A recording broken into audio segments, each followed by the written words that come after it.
Hello guys, so today we are manufacturing the bucket elevators, and so as you can see, this is also the header sections of the bucket elevator, and it is half down, and you can check our welding qualities. And then so now it is a point welded; it's not fully welded yet. And then also if you take a look in here, and also you can see this part will be installed on that part. So these two together forms the header sections of the bucket elevators, and you can see the plates we are covered with the laser cutters, so it is very flat, and also the edge finishing is very sharp and very clean. And then so you can also see our welders is doing the welding.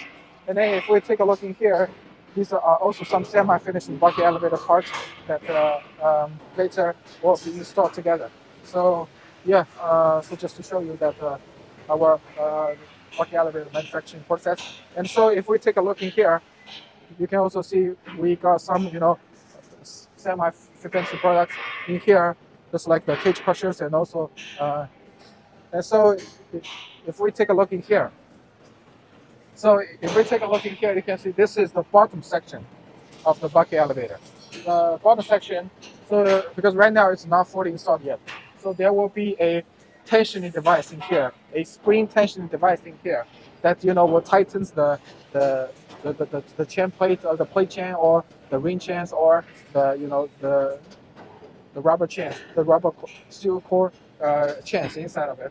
And then this is also a anti-deviation device that will keep the chain in the right place. So these are the primers has been applied to it, so you can see this in red.